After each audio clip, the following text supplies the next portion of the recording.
What's going down, everybody? Welcome back to another episode of Holmes Hobbies Motor Control. It's your boy Josh, aka Coleman, hanging out in the studio, man, just kind of doing what I do. Little man sleeping in the other room, and I am taking advantage of it, getting some more work done. And yeah, I figure, you know what, today's video we're going to talk about something that I've been questioned a lot about, and that is how I did the drivetrain setup in the clamshell. If you're not familiar with the clamshell, that is my wife's Land Rover Defender 90 Axial SCX10 build, and very simple, very straightforward, nothing crazy going on with it. It's not like the most scale thing in the world, but it's a very capable little rig. It's actually really fun to drive, but the most noticeable thing about it is the extreme low gearing. I mean, like real life Marlin crawler status. So, and then when I tell people that there's a Holmes Hobbies 13-turn motor in there, they're just really confused as to how I did that. So, that being said, I'm going to show you guys today. It is a rear motor setup, so the motor is actually in the back of the vehicle, and dual transmissions, and yeah. So let's go ahead and take a peek. See you guys on the workbench. All right, let's go over here. It's super dark over here. Let's drag this beast out. Woo! There she is. Set her up here on the bench. Yeah, this is a clamshell. If you guys aren't familiar with this, this is yeah, short wheelbase Axial SCX10 build I did for my wife. It's beat up, you know, it's been through a lot. It's got a cool look to it though. It's got a cool stance. It's got some wires hanging down, but it's got a cool stance. You know, it's very capable. Suspension works nice. It's got a realistic amount of flex, and you know, everything's really nice on this thing. It works very, very well. The downside is the bumper's a little low hanging, you know, slightly low hanging, so it does get hung up every once in a while, getting up on some things, because that bumper, it just sticks out there a lot. I don't know, I might change that out at some point. Now on the back here, you can see I've kind of ripped off these crappy little mud flap things. Yeah, but all in all, it's a pretty cool rig, man. It's got a lot of mileage on it already for what it is, and I bought this chassis as a roller used from a buddy of mine, and I only had to adjust the wheelbase a little bit because he had already built it to be a short wheelbase rig. So I just adjusted it a little bit, and it wound up working perfect for this. So pretty stoked. Shout out to my buddy Chad Miller. Yeah, that's who I picked this up off back in the day. Gen 1 SCX10, so of course it's got the old school axles. Got the Chinese wheels on there from Boom Racing.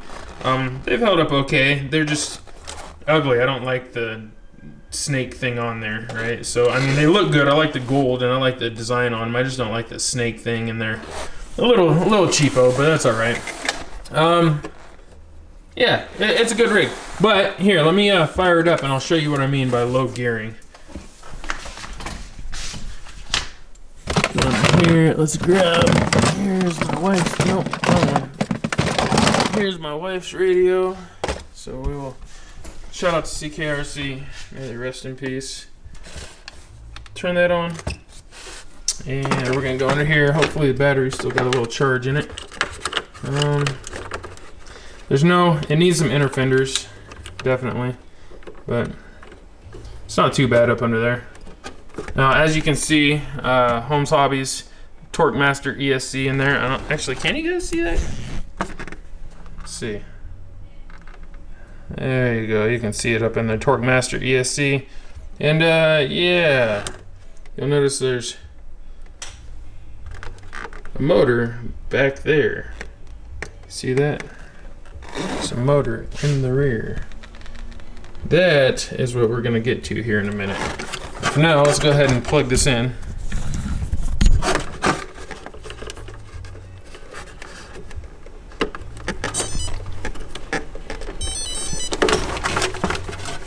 Alright, fired up. Lights are on. And there we go. Steering works pretty good. Watch this.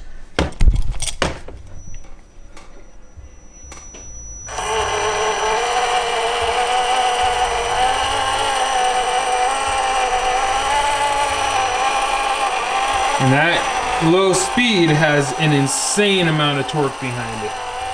I mean, an insane amount of torque. Let me back this up. Actually, let's do it like this. We're gonna turn this around, and I've got this over here. So let's lock this in place so it doesn't move. And we're just gonna see if it'll just climb right up that, and I'm not gonna change this. Actually, can I do it with the trim? Let's see if we can do it with the trim. All right, this is trim only, no throttle. Let's see how much we can climb this.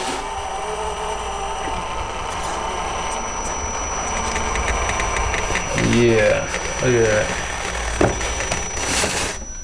That's what I'm talking about.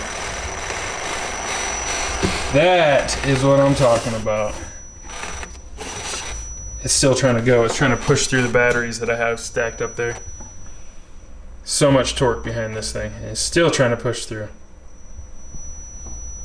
Wonder if we give it a little more torque.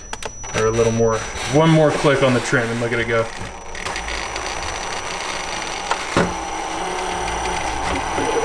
That's what I'm talking about.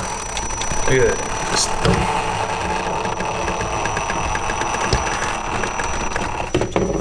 It's gonna climb the wall. All right, let's back it down. All right, you guys, so you get the idea. Let's turn the trim down on this. Boom. It's got crazy torque. As you can see, lots of torque, and full speed is about right there. So it's fairly quick, but not too quick. You can hear a little bit of drive shaft binding going on in there. And set that over there. That is due to the angle of the drive shafts because of the short wheelbase, but that's okay. It's nothing that's actually affecting or hurting it right now. So, yeah, let's go ahead and take this body off, and I will show you what's going on. All right, so now we've got the screws out. There's 4 screws that hold this body on, and it's a good thing we actually are doing this because I found that one of the mounts was completely broken. So I'll have to fix that while I've got this thing all apart. But what we can do now is just kind of slide the body off, and there should be some electronics still attached. So I gotta be careful here. It's been a while since I've taken this one off. There we go. There is something still attached in here. Oh, I have to disconnect the winch. There we go.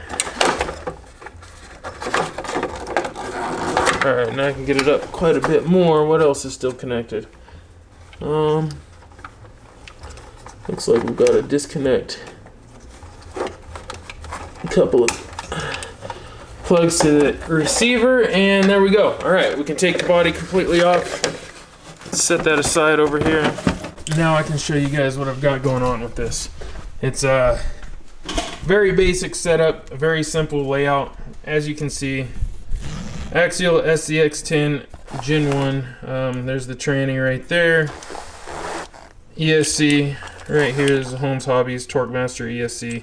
Just mounted right next to that tranny, tucked in there nice and tight. That's one of the benefits of doing the anti-spur type layouts. Even though this is pre-anti-spur, you guys. This is before I really figured out the whole anti-spur thing entirely. Me and my buddy Jared were just goofing off with ideas. He did a rear-mounted motor setup, and I figured I'd try one out myself, and this is what I came up with, so worked pretty good.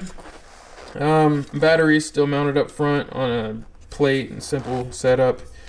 Yeah, there we have it. Servo still mounted on the axle for now. That might change eventually. But yeah, you can see kind of steep drive shaft angles, you know, for sure. When they compress, they're not so bad, but when it's all the way lifted up like that, it's kind of bad. And then here we get to the interesting stuff in the back. We have a Holmes Hobbies motor, which clearly has not been serviced in a long time. This thing is super dirty. But this is the TorqueMaster Sport, I think. Is it the TorqueMaster? Is it the TorqueMaster Sport? I think it's the TorqueMaster Sport. Or is it the Crawl? Yeah, it is. It's TorqueMaster. I was getting confused if it was Torque or Crawlmaster. So this is the TorqueMaster Sport 13-turn motor. This thing is insane. Absolutely stupid. High performance, rebuildable, just an insane motor. Easily one of my favorites. This thing is just nasty. So I took that and I installed it into a RC 4-wheel drive R2 transmission right here. This is from, I believe, a Trail Stomper. is what this is from, if I remember right. And so I took that, assembled it, really simple setup. You know, there's pinion gear right here, you know, whatever. It's really simple. It's just all enclosed, which is kind of nice. So you don't have to worry about anything happening. You know, it's very sturdy, which, you know, it's been reliable so far. But what's cool is the width on it is pretty much the width of this chassis. All you have to do is carve out some spots for it to slide in. So that's what I did. I notched the chassis rails, the C-channel, and literally slid it right down in there and screwed it back in. And apparently I forgot to, no, that's in there. Now this isn't the cleanest, obviously. You can see by looking at this here. There's a big gap there and stuff. Definitely not the cleanest work I've ever done, but I made it work. You know, this is my first time doing something like this back in the day, and it worked. It worked pretty good, actually. So there we have it. That is how you do a rear-mounted motor setup with an R2 transmission and an axial transmission working together. Dual transmissions, one just works as a gear reduction unit, basically. And yeah, clearly now you guys know I use anti-spurs, right? Those are my 3 generations of anti-spurs up there. Now I use those and I mount them in the front. But here's an option for you guys. Just connect it with the old drive shaft and voila. And if you're not familiar with modding these transmissions, go back and watch my ESP anti-spur explained video, and I go over how I modify these transmissions and all that stuff to make them work for either going this way or this way, either way. So yeah, that's how I do it, guys. Boom. Tons of torque right there. That being said, I want to thank you guys for stopping and hanging out with me today. I do appreciate it. Check out the Holmes Hobbies Motor Control playlist. Over 100 episodes now. We're definitely stacking the content on here. There's some big lapses in there because I haven't been around lately to do these videos. I've been doing a lot of stuff behind the scenes, but I am back. Just like I said in the last episode, this is kind of the trickle before the flood, so I'm just gonna let a little bit of stuff out here and there, and then you guys will get the whole thing I've been working on. So yeah, not much longer now. I know it's been a long waiting game for all these videos to come back, but not much longer now. I'm really close. My patrons can vouch for me on that. They get to see stuff that you guys don't get to see. If you're not a patron, I highly suggest checking out my Patreon if you want to see the behind the scenes type stuff I got going on. So anyways, thank you guys for checking me out. Link to Holmes Hobbies website is in the description. Always, and go pick yourself up some gear, man. All kinds of cool stuff over there. Anyways, you guys, you already know what it is. I'm gonna get up out of here. Peace and chicken grease, fam. Yeah.